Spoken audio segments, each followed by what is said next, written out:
श्री स्वामी समर्थ. स्वामी म्हणतात, बाळा डोळे नीट बंद करून माझे सुंदर विचार ऐक, यातच तुझे कल्याण आहे. तर स्वामी म्हणतात, बाळा तुझे आहे ते तुझ्यापर्यंत पोचणारच, तू फक्त संयम ठेवण्याची तयारी ठेव. तेव्हा तो स्वामींजवळ बसलेले बाळ म्हणतो, स्वामी मला तुमची फक्त साथ पाहिजे शेवटपर्यंत, असेल ना स्वामी? स्वामी म्हणतात, होय बाळा, अरे आमची साथ तुम्हाला कायमची असणार आहे.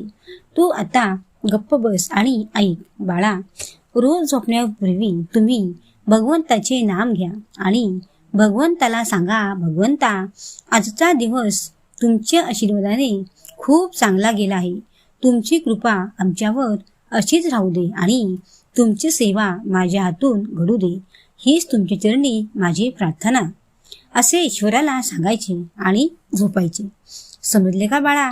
स्वामी म्हणतात, बाळा आपण जो मार्ग धरला तो सत्याचा आहे.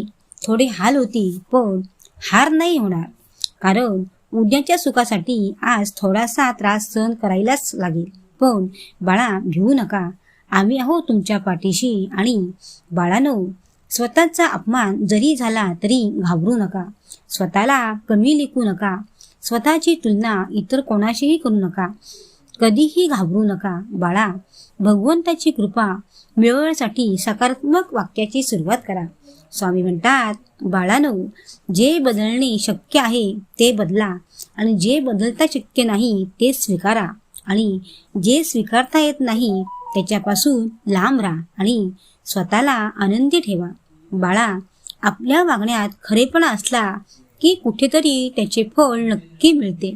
फक्त माणसाने धीर ठेवला पाहिजे, कारण चांगल्या गोष्टी नेहमी उशिराने मिळतात. स्वामी म्हणतात, बाळा ज्यांना आपले विचार पटत नसतील त्यांना प्रत्युत्तर देत बसू नका, कारण गढूळ पाण्यात ढवळत बसण्यापेक्षा त्याला शांत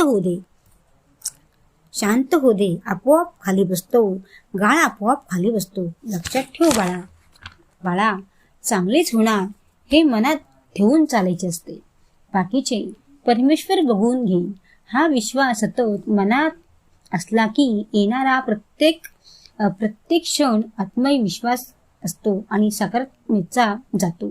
स्वामी म्हणतात, बाळा काही माणसे अशी पण असतात ज्या कर्माने दुसऱ्याला छळतात त्याच कर्माने त्यांचा सर्वनाश होतो.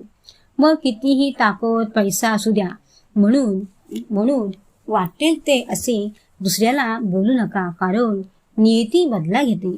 स्वामी म्हणतात, बाळा ठाम राहायला शिका. तुमचे निर्णय चुकले तरी चालतील, पण स्वतःवर विश्वास ठेवा आणि